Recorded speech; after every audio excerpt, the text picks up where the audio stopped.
Hello, everyone out there in Rumble X and YouTube land. Welcome back to Diego Knows. I, of course, am Diego, and we're going to talk some more about Devil Wears Prada 2 Electric Boogaloo. Speaking of Electric Boogaloo, damn, I went to this awesome concert last night, and it was Lionel Richie and Earth, Wind, and Fire. Yeah, I posted some videos from that. That was awesome. That was a good time. I haven't had that much fun since I saw Paul McCartney in concert. But yeah, that was a good time. You know, when you see like the band that you grew up listening to them, you know. I remember disco. That's how old I am. I was like a toddler, but I remember it. I remember it playing on the radio. I remember my aunts and uncles, you know, playing those records in the living room. I remember dancing to it in my grandma's basement, you know, as a freaking toddler, you know. So yeah, so it was cool. It was cool. You know, it's good moments like that in life, you know, that you look forward to. So I had a great time. You can probably tell in the videos I posted. What else? Yeah, I'm going to Hawaii next week. So some of these videos here are going to be from Hawaii. Some of these, because I know I'm not going to finish reviewing the movie before I go. Okay, I've got I'm leaving it in a week. So yeah, so I'll be in Hawaii. So I'll post some videos from Hawaii. Yes, Oahu. We're going to be in Waikiki Beach. Okay, so that's gonna be cool. All right, so moving right along, The Devil Wears Prada. You know, I was talking to someone earlier today, and we were talking about what is this movie really like? Can you give me a brief synopsis of the movie?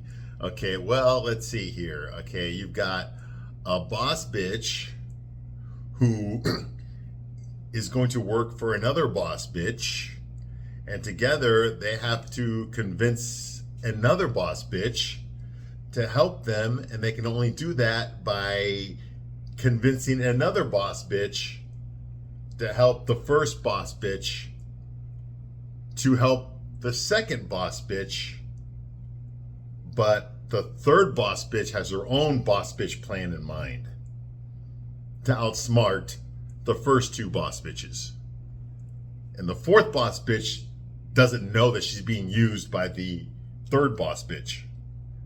Okay, that is the movie right there. Okay, it's Boss Bitch the movie, and I understand that boss bitch is a trope. Okay, it's a cliche now. Honestly, you can't make a movie, especially not like an action movie or anything, you know, without the protagonist being a boss bitch. Women are not allowed to be weak, portrayed as weak in Hollywood. Okay, they have to be portrayed as the boss bitch. Okay, and that especially goes for male-dominated genres like action movies, superhero movies. You can never have a woman be a victim. She can never be weak. Okay, she always has to be stronger and smarter, okay, and better looking than the man. Even if a man is the main character, even if the man is the protagonist of the movie, it doesn't matter. Okay, the woman has to be stronger than him, not just physically, but emotionally, mentally, spiritually, every which way. Okay, the man cannot come out on top. Okay, the man cannot do what he is supposed to do without the woman there. Okay, great examples of this: Star Wars, the sequel trilogies. Okay, you got Rey Skywalker, who's a better Jedi than Luke Skywalker ever. Hell, the first time she ever picked up a lightsaber in her entire life, she defeats a Sith Lord. Okay, and that's the first time we're introduced to her. She defeats a Sith Lord. Okay, so in the next movie, when they fight each other again, is there any tension? Is there any oh my God, how is she going to survive? Well, she's already kicked his ass once. Okay, and the only reason he survived that fight was because miraculously an earthquake just happened coincidentally to occur right before she was going to deliver the killing blow, and that separated them. So instead of her jumping over and killing him, she just decided to go the other direction. He got away. Okay, and then they fight again, and guess what? She wins that fight too. Okay, so when they fight again for the third time in the third movie, okay, is there really any tension? Is there really any oh my God, how is she going to beat him? No, because she's already defeated him twice. Okay, you see what I mean? That's what I'm talking about.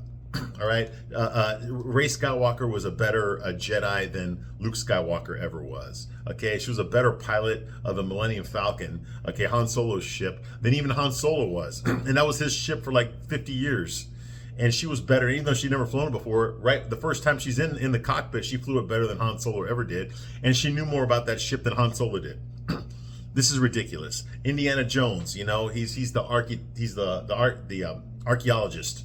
Okay, and then this upstart woman just shows up and starts bossing him around, making fun of him, okay, getting his friends killed and laughing about it, you know, calling him all sorts of, they calling him a grave robber, and then bragging about how beautiful she is and how smart she is, and kicking it, literally beating the shit out of him, okay, and showing him that she's better at archaeology, she's better at cunning, she's better at everything than he is. You know, and hence he's superfluous. He's just an old man who's just fucking, he's just dragging her down. He's like extra weight that she has to carry throughout the whole movie. That's what he's treated like. Indiana Jones, okay? The king American stud from my childhood. Indiana Jones, the male James Bond. The American James Bond. Indiana Jones, and he's treated like he's just an old fucking fart, okay, that she has to carry around throughout the entire movie because he can't do anything for himself. This is ridiculous, okay? But this is what we're getting, okay? Even like in movies, you know, in other movies where the man is the main character, okay, you've got to have a woman there. Like in the Thunderbolts, that movie came out. That's a superhero movie. That came out like they put a woman who's like 5'1", okay, and 90 pounds in charge with no superpowers, and they put her in charge of this team of superhumans, a team of Captain America knockoffs. Okay, seriously, I'm supposed to take that seriously? That she can, you know, she walks into the room in the first scene and she defeats like 12 guys. This woman is like 5'1" and 90 pounds. And she beats the crap out of a whole room full of men that are 6'2" or 6'3" and 230 pounds like me. Okay, this is ridiculous. And then they put her in charge. Okay, she's bossing around men that are a good, you know, 12 inches taller than her. Okay, and a good 100 pounds, 150 pounds heavier than her. Okay, and she's bossing them around, and they have superpowers. They're all a bunch of Captain America knockoffs. What the hell? I'm supposed to take that seriously? It's like, no, come on. This is ridiculous, okay? And it's been that way. Hollywood does not want to show women as weak. Okay, you can't have that. Despite the fact that there are weak men out there. Yes, we all know that. We've seen it. Why do you think that movie Obsession? Obsession. Why do you think that movie Obsession made so much money and was so popular? It's because we all know guys like the character of Bear. We all know guys. Some of us have been that guy before. Okay, or at least somewhat like that. We all know what it's like, you know, to be, to be insecure. Okay, to be afraid. You know, to tell someone you like how you feel about them. We all know what that's like. We've all been there, okay? Most of us don't stay there. Some of us do, okay? Especially in high school, we go through that. Junior high, we go through that, you know. Okay, all that's normal, all right?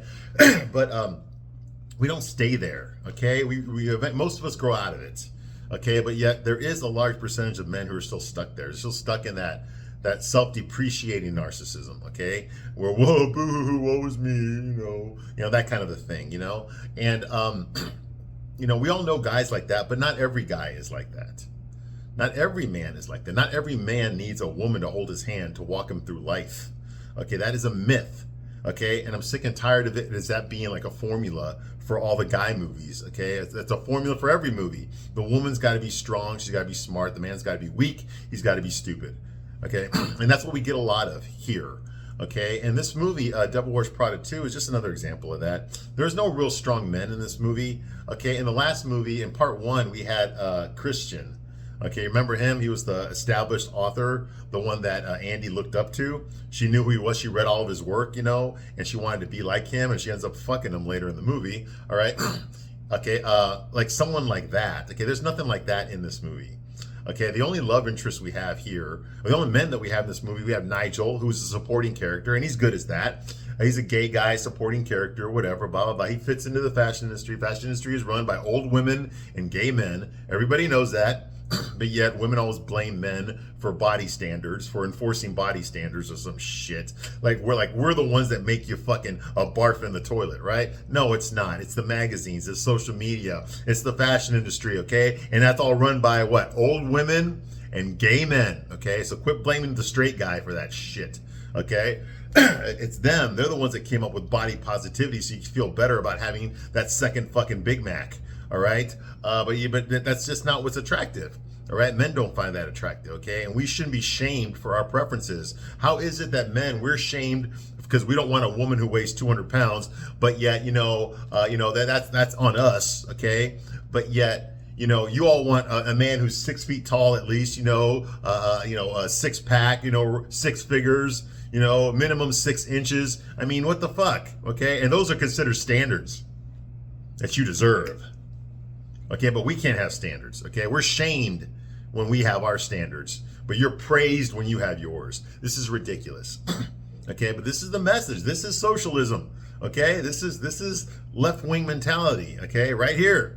Okay, Devil Wears Prada is a good example of that. I've said this before. It's all about like being the boss bitch. It's all about like what I want is the most important thing in the world. I want my career. I want the money. I want the respect that comes with that. I want the prestige that comes with that at the cost of anything else. Okay, that should be a cautionary tale, but they make it here look like it's something to aspire to, like it's some sort of aspirational fantasy. I'm not saying your career is not important, and I'm not saying that you should downplay it, but it's not everything. In these movies, like Devil Wears Prada, and all chick flicks, really, the career always comes first. Okay, and this movie like praises that. Okay, the last movie at least talked about how that's a cautionary tale. Look at Miranda; she had almost no relationship with her twin daughters. Okay, her twin daughters were raised by their father or by nannies and shit. Okay, they weren't raised by her, because she was too busy taking care of Runway magazine. And we saw in that movie that bothered her a little bit. It bothered her that her third husband is divorcing her, because she ain't there for him. She can't even go to a fucking dinner, have a dinner reservation with him. Okay, because work comes first. It's always about work.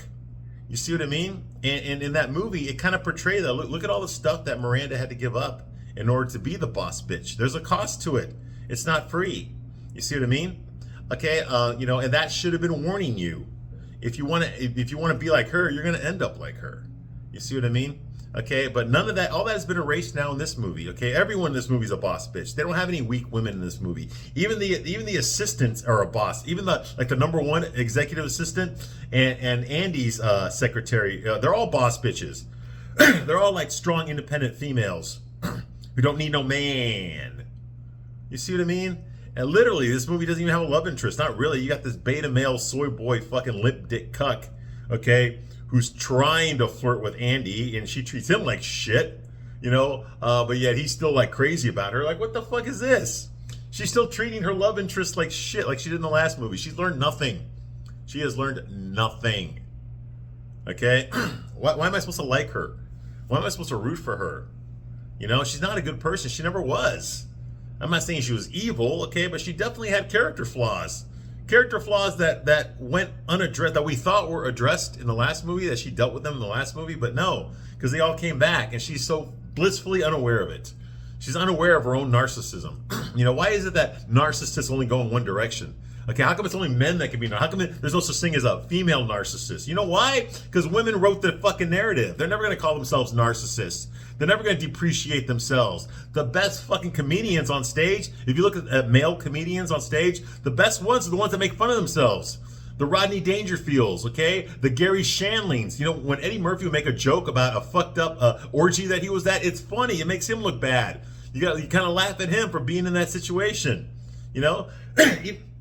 Even Dave Chappelle makes jokes about these stupid situations he was in, okay? That he really wished he hadn't been in. Stuff like that. The funniest comedians do that. Self-depreciating humor. It's funny to laugh at yourself. It's funny to make fun at yourself at your own expense, okay? Because when you do that, you can get the audience to laugh with you instead of at you, okay? But yet female comedians don't do that at all. That's why they're not fucking funny. All they make jokes about is how little the guy's dick is. And shit, and how men suck in bed, okay? We don't need men. They're stupid.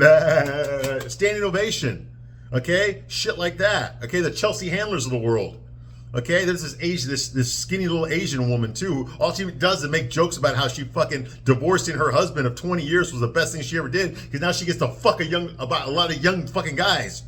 Like, what the hell is this?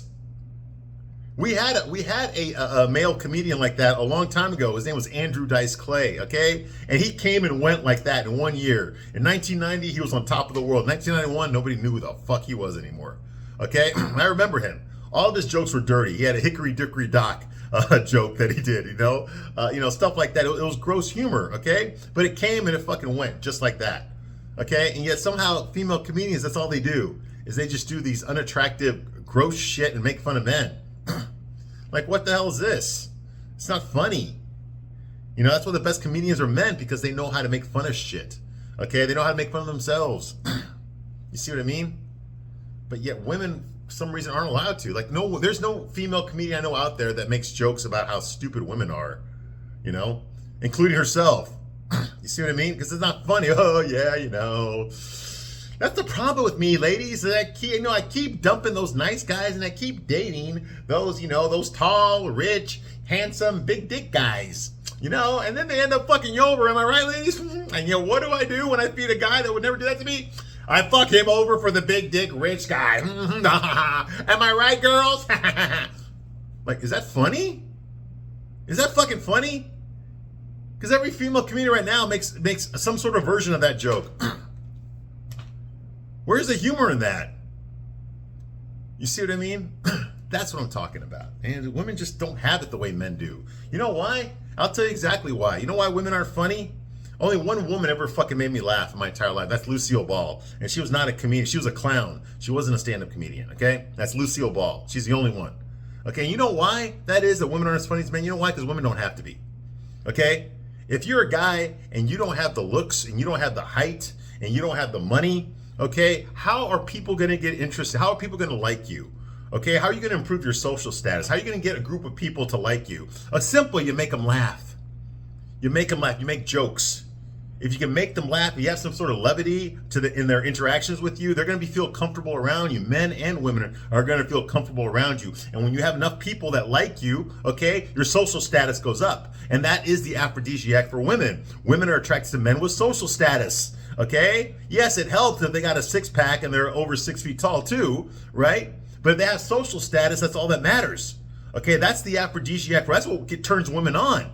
When you're the most popular guy in the room, that gets pussy wet. Has almost nothing to do with what you look like.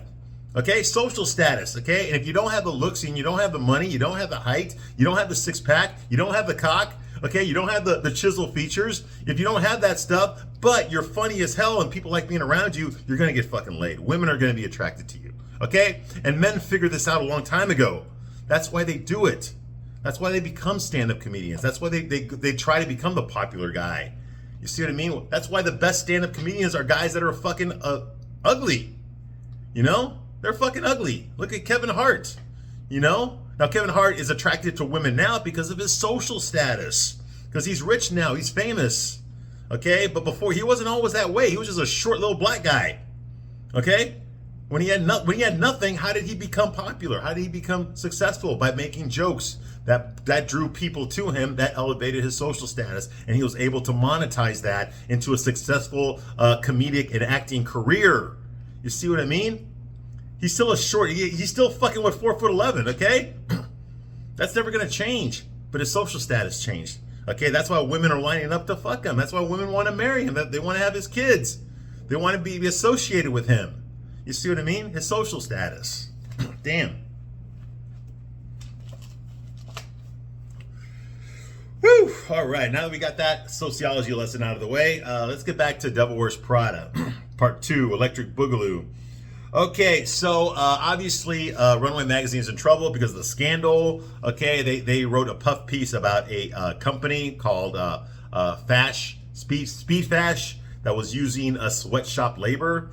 Okay, and so now the magazine has a bad reputation. Miranda Priestley, the editor-in-chief, Meryl Streep's character, has a terrible reputation. She's trying to win back public trust. She's trying to convince her advertisers to not jump ship and abandon her. Okay, she's also worried about a promotion that she's supposed to be getting from the owner of Elias Clark Publications, the company that owns Runway Magazine. She's supposed to be promoted to executive creative director of operations or some shit like that, okay? Which is kind of ridiculous because she's been editor-in-chief for Runway Magazine for how many years? Over 20 years now, definitely, okay? And now she wants another promotion, okay, with more responsibility.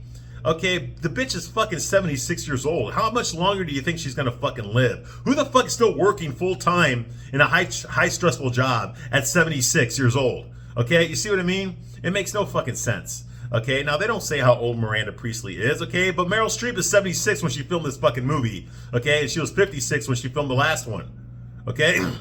I can understand a 56-year-old being editor-in-chief of Runway Magazine. I cannot understand a 76-year-old woman, okay, being executive director of all publications for Elias Clark. That makes no fucking sense, okay? Who the fuck gets a position like that at 76 years old? Okay, you should be retired by then. Anyway. But of course, no one talks about it. It reminds me of that movie I reviewed with Meryl Streep, Mamma Mia. You remember that movie? I reviewed it here a couple years ago. In that movie, Meryl Streep's character, she tells her 22-year-old daughter, hey, when I found out I was pregnant with you, your grandmother kicked me out of the house. I was like, really? Because I did the math. Okay, that means that Meryl Streep's character would have been 37 years old when she got pregnant with her daughter. Okay? 37 years old. So how in the fuck, what kind of woman still lives with her mom at 37 years old? You see what I mean? It makes no fucking sense, okay? This movie doesn't want you to think about that, but I'm thinking about it, okay? I'm giving it to you straight up, okay? I'm going to tell it to you the way you deserve, the way you like it. Straight up, baby, with no lube. There ain't no lube here. Don't ask me for any. I ain't got any. I'm going to do you raw. I'm going to give you the respect and talk to you like a fucking man. So maybe some of this will sink in. I ain't going to sugarcoat nothing here. Straight man's point of view. That's what it says on the title of this bit. Straight man's point of view. All right. You're going to get it straight. Straight up, baby. All right. Anyway, so that's going on here. Okay. Andy, our protagonist, Andy Sachs, she's now the editor of some bullshit. I don't know. She's an editor now. She just got the job. Okay. She was hired without Miranda's knowledge. Miranda didn't even remember her from the last movie, which makes no sense because she wrote her a letter of recommendation in the last movie. Okay, anyway, but Nigel's happy to see her.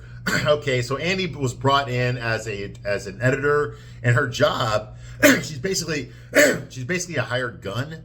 Okay, she needs to write an article basically to win back the public's trust in Runway Magazine, to admit that they were wrong. Okay, with the whole Speed Fash scandal, they were at fault for that. They're accepting responsibility, mea culpa. We know we know we screwed up, and we want to win back your trust. Okay, it's kind of like Coca-Cola in the '80s when they improved the taste of Coke. They came out with new Coke. I remember that. I was a kid. They came out with new Coke. So we went to the store. There was no more regular Coke that you remember. There was this new Coke, which fucking tasted like shit. And after a few months, I mean, the sales for this new Coke just went to the shitter. Okay, so that Coca-Cola they did a commercial, and they said like, hey, they didn't say we gave you a shitty Coca-Cola product. No, they didn't say that. What they said was, hey, you know what? We've noticed that a lot of our customers, they didn't say prefer, they missed the taste of our original Coca-Cola formula, okay? Not the one with the cocaine in it, like the one that they just canceled. So we decided we are going to reintroduce the original Coca-Cola. We're going to call it Coca-Cola Classic, okay? For those of you that missed that old-fashioned Coca-Cola taste, we're going to provide it for you again, okay? It was bullshit, okay? As soon as Coca-Cola Classic came out, within a few months, they quit selling the fucking new Coke, and they quit calling Coca-Cola Classic Coca-Cola Classic. They just call it Coke again, okay? In order to manipulate you into forgetting that the new Coke thing ever fucking happened. You see what I mean? That's how they fucking do it. All right. So moving right along, okay, and that's what Andy's doing, okay? She's trying to fucking get you to be, okay, we're wrong, let's move on past it. Let's change the narrative. Let's talk about something else, okay, so you can quit talking about how we fucked up as a company. All right, that's usually what happens, okay? But not every company admits they're wrong. I mean, look what just happened with Cracker Barrel, okay? They just fired their CEO, okay, a year too late. She just got fired a few days ago. Okay, I think it was on Monday. Okay, well, and this is the woman that got rid of the cracker from Cracker Barrel. He got rid of the old man. And they redesigned the inside of Cracker Barrel so it can look like a fucking diner instead of like, a country store, like grandma's living room or some shit, remember? They went woke. This CEO made Cracker Barrel woke as fuck. And the people revolted. They quit going there. Sales went to shit. This happened last year. And then a few days ago, she's fired. Oh, she stepped down. But we all know goddamn well she was fired, all right? Because she ruined the brand. Now, Cracker Barrel did not admit. They did say last year, because they changed the sign, okay, and people complained so bad. Even Trump complained about it, that they said, okay, you know what? We're going to put that old man back on the Cracker Barrel sign. So they admitted that. They're going to keep the logo the same. They weren't going to go with the new logo after all, okay? But that's all they admitted to, okay? And now they fired the CEO, okay? So they didn't issue a public apology. They didn't do that, but, you know, they did make the changes, okay? Look at Bud Light, okay? Once Bud Light tried to target the trans community to drink their beer, once they appealed to the trans community with Dylan Mulvaney to drink Bud Light, once they did that, they lost all their straight guy customers. Every frat boy, every straight high school boy, because that's what we drank in high school, okay? They all just dumped Bud Light. That's it. We're not drinking gay beer. And they lost all their fucking money, okay? And they went from the #1 selling beer in America to like the #3 selling beer in America. And they have yet to recover. And that was like in 2022, okay? A long time ago. Or it might have been 2023, okay? And to this day, they have not recovered their sales. They lost those customers forever. Okay, well, it looks that way. All right. So, and they did not say they were sorry. They never said they were wrong to do that. They fired the woman that they put in charge of that whole marketing campaign. They fired her boss as well, but they never issued an apology because they have to keep the wokeness going. Okay, they can't blame the wokeness. They can't blame that for the reason for the reason that their brand failed. No. They're just going to say nothing and make changes, in-house, not brag about it. But yeah, that's kind of what happened. Okay, Alyssa Heinerschneit, by the way, that's her name. I remember that name, and you should look her up. Alyssa Heinerschneit. She is the woman she is the executive at Bud Light that fucking torpedoed her own corporation by going woke. You don't go woke with Bud Light, okay? If you want to go woke with flavored vodka or something, whatever you make Cosmos with, go woke with that. Don't go woke with Bud Light. It's ridiculous, but that's what they did. Oh well. Anyway, so Andy's kind of in that situation. She's trying to reestablish trust and credibility with her customers, with the readers. Okay, Andy's all proud of herself for writing that article. She wakes up and opens up her social media, and there it is. There's her article that she wrote, basically telling everyone that, yeah, we fucked up. We fucked up with that whole thing with Speed Fash, okay? It's our fault. So Andy walks and eats on her way to work. She's all happy and proud of herself, eating while she's walking to work, Sex and the City style, whatever. Okay, all proud of herself. Okay, she lingers over Miranda's office when she gets to work. Walking, pacing in front of Miranda's office, hoping that Miranda will look up and get her attention, but Miranda never looks up and never notices Andy there. This frustrates Andy. She's hoping to be noticed. Okay, it doesn't work. So she talks to Charlie the Chair, the fat gay guy that works as the #2 assistant. She's trying to be friends with him because in the last movie, that was her job. She was the #2 assistant. Okay, now this fat gay guy with glasses who's not allowed to get up off he can't even leave his desk to go use the bathroom, okay? That's how anal they are. No pun intended for the gay guy. Okay, that's how anal they are about your work performance, all right? You can't even get up to use the bathroom, all right? So he's stuck in this fucking chair, and she makes small talk with him, okay? And there's a big poster there of Sasha Barnes, okay? This billionaire socialite who's Asian, played by Lucy Liu, and she's sitting in front of her fat white husband, who is clearly a white guy in a fat suit. It's obvious, okay? And this white guy, his name is Benjamin Barnes, and apparently he's like a billionaire, okay? A billionaire, but he's fat. And he's married to Sasha Barnes, okay, who is an Asian woman, played by Lucy Liu, okay? And apparently they're very famous in social circles, okay? He's a tech bro. I guess he made all of his money in tech. And she made all of her money by being married to him. She did it the right way. She did it the American way, the old-fashioned way. That's how she earned her money. She just married it, okay? Well, now they're divorced. Anyway, so there's a big poster of them in the office there. Okay, she apparently Sasha Barnes is very elusive. She's an elusive fashion designer. And she is the ex-wife of billionaire Benjamin Barnes. Okay, who shuns interviews. Okay.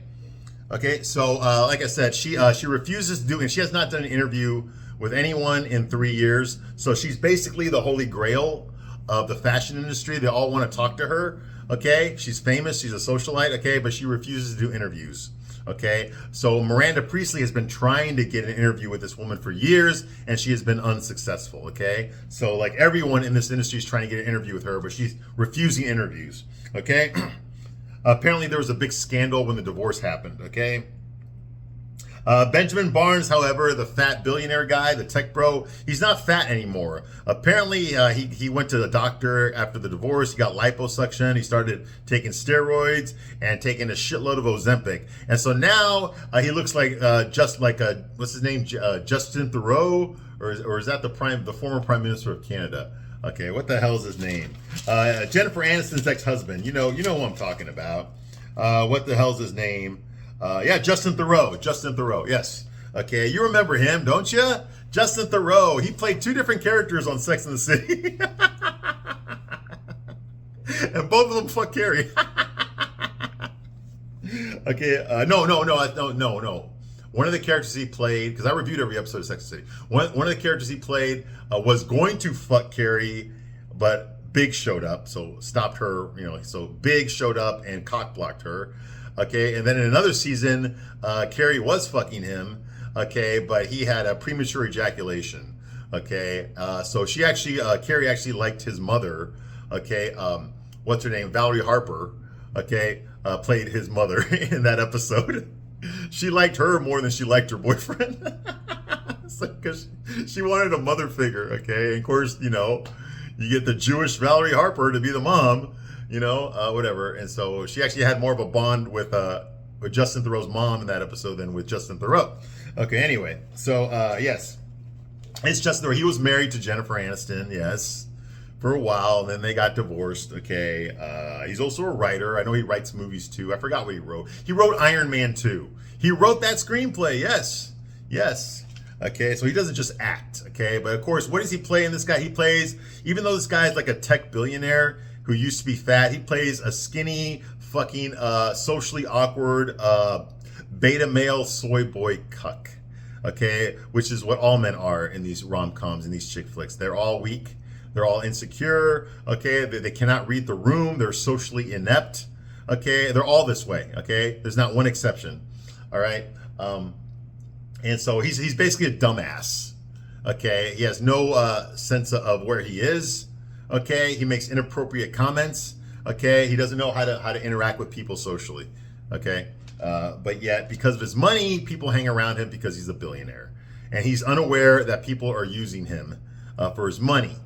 Okay, he thinks that people are legitimately interested in him when there is nothing interesting in him. Okay, his jokes aren't funny. He doesn't know how to talk to people. He's not aware of when people roll their eyes at him. He's not aware of when people are laughing at him. Okay, he's typically, what all men are in these movies. Okay, weak, insecure, beta male soy boy cucks. Okay, it's the women that have the big cocks in these movies, not the men. Okay, the men all have vaginas, like Benjamin Barnes. Okay, so that's going on here. Okay, Miranda would kill to get an interview with Sasha Barnes. Okay, but nobody can. She's elusive. Okay. Anyway, so at this, they have an editorial meeting just like I had in the last movie. Okay, basically Miranda's sitting at the head of the table, and she berates her staff. Whenever they don't impress her with what they're doing, she berates them in front of everybody. She did that in the last movie too. Okay, but now Andy's sitting there. Okay, she berates one of her Asian gay fashion photographers. He did a photo shoot with a bunch of skinny people in stupid ass outfits, and they're just walking around in a circle, like in front of a factory or some shit. And Miranda says like, the models, they look like starving goats milling around a parking lot of a methadone clinic in New Jersey. That's how she describes his photo shoot. I thought that was pretty funny. Amari, her black assistant, okay, because they're woke, okay, is there, and she's basically sitting next to Miranda. She's the HR representative, okay? She's basically there to make sure Miranda doesn't say anything that's sexist or homophobic or racist, that kind of thing, okay? So whenever Miranda says something, she has to double check with Amari to make sure it's politically correct, all right? So that's going on here, okay? Miranda doesn't say anything, non-woke. So her speech is being policed. Okay, Miranda asked another editor. Okay, and interrupts. Okay, so Miranda asked another editor, "What are you doing?" And she's like, "Okay, well, I got this. Blah blah blah." She's talking about shit that I don't care about, and then she ends it off with a bum bags. Okay, and we're gonna use bum bags, and Miranda's like, "Bum bags." A bum bag. Oh, may my suicide be brief and painless. And then, of course, more disapproval from Amari. Amari's like,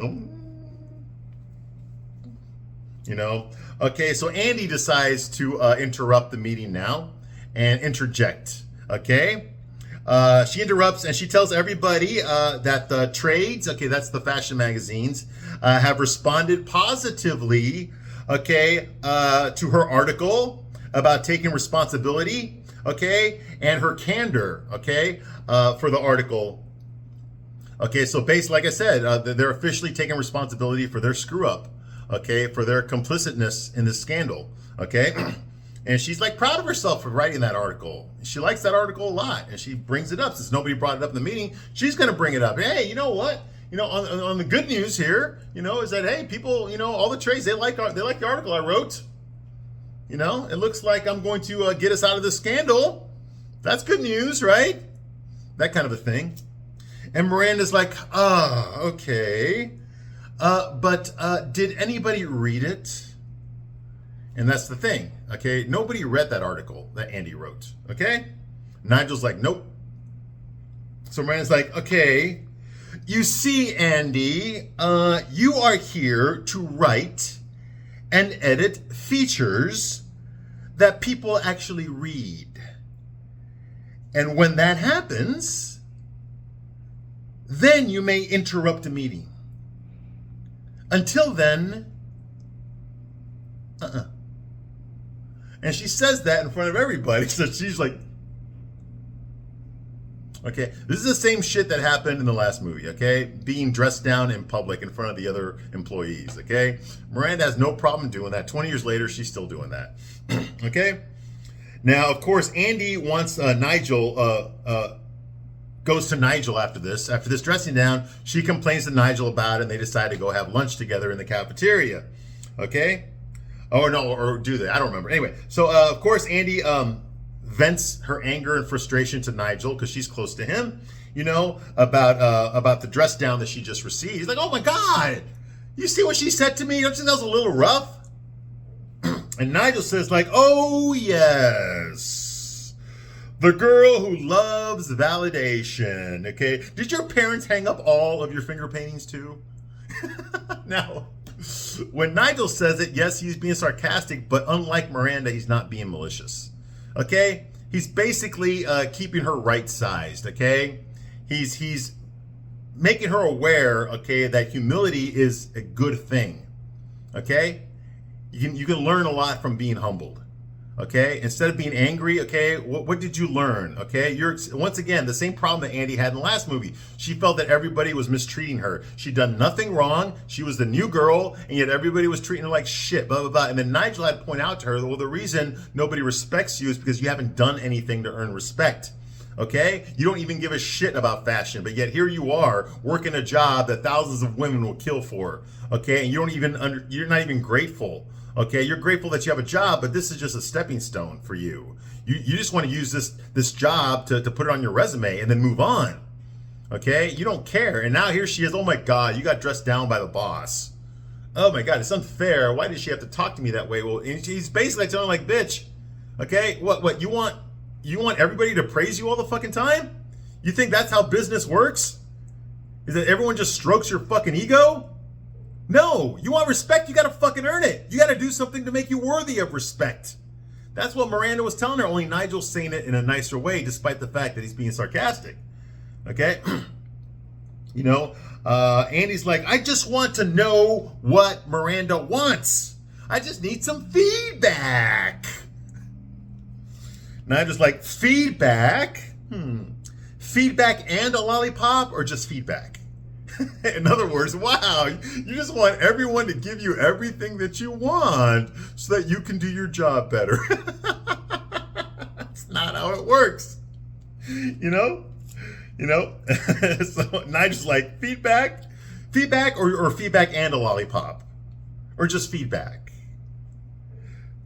Did you need this job? Did you take this job? Then figure out a way to do this job. And then he walks away from her. And that was actually some good advice. Listen, bitch. Okay? Nobody is going to fucking cater to your fucking ego in a dog-eat-dog business like the fashion industry. Okay? And she should have learned this in the last movie. Okay? This is how all corporations work. You got to earn your spot there. Just because you got hired doesn't mean you earned it. Okay? It just means that you're given an opportunity. You have to prove yourself. Okay? I've worked in the private sector. Okay? I know about this. Okay? If you're not producing, they get rid of you. Okay? They're going to get rid of you with someone who is producing. And it's not personal. It's not that they don't like you. Okay? It's just that, they hired you to make money for their company. If you're not doing that, you're getting out of there and they're going to put someone who is doing that. Okay? That's how it works. Okay? Andy just came in here and she expects everybody to just help her. Okay? No, bitch. You're asking people to help you fix the problem. Okay? Why do you think you were hired? You were hired to fix the problem. You weren't hired to find people to help you. You have to find your own people.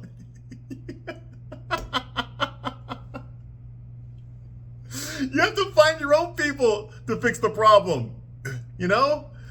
So it's like, and she doesn't understand. You think she would have figured that out in the last movie. In the last movie, she learned how to be resourceful. She learned how to get shit done without asking people for help because that's what was expected of her. That's what Miranda expected of her. And she learned how to do that. Okay, all the phone calls she made, all the talking to people who knew people who knew people who knew people so she could get to the person that she needed to get to. She learned all that in the last movie. And now here she is, expecting, to not have to do that again. But yeah, she's in a higher position now than she was in the last movie. And she just forgotten all that stuff. Now she has to relearn it.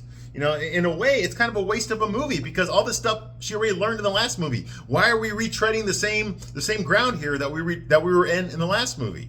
You see, she learned that back then. Okay? So that's going on here. Okay, we get a montage of Andy walking and drinking. She's working late. Okay, she's drinking coffee and Diet Coke for caffeine. She's at home on her laptop, okay? She's at the daycare with Lily. That's her black best friend who's gained 100 pounds since the last movie. With Lily and her daughter, okay? How old, okay? Because if Lily was in her 20s in the last movie, that means she was in her 40s, which means that she had this kid in her 30s. Okay, so that's going on here. Of course, there's no father around for the little girl because, in rom-coms, being a single mom is the most powerful thing in the universe. Okay, and men are superfluous. They're not needed. Okay, there's that's going on. Okay, and the dude, okay, who always wears the fucking New York Yankees cap on when he's taking a shower, when he's taking a shit, when he's having sex, if he has sex, okay, when he's going to executive functions, okay, when he's going to award ceremonies, or when he's hanging out at the bar, he's always wearing his New York Yankees cap. Okay, yes. Okay, anyway, she's talking to him. They're brainstorming some shit. Okay, she's at Runway Magazine talking to him. I guess she hired him as one of the writers. Okay, on the subway, she's working. At a fashion show, she's working late night on her couch. All this work, and no one reads her articles. So she's doing all this work, okay, to put out their quality articles, okay? Because everyone in this movie is talking about what a great writer she is, but yet here nobody is reading her articles in the magazine. Okay, so she is not proving herself to anybody, and that's going to be the biggest obstacle for her. Okay, I'm going to stop my review right here, but I'll be back to continue my review of Devil Wears Prada 2. I thank you very much for watching this long, and I will see you soon on the next video. Bye.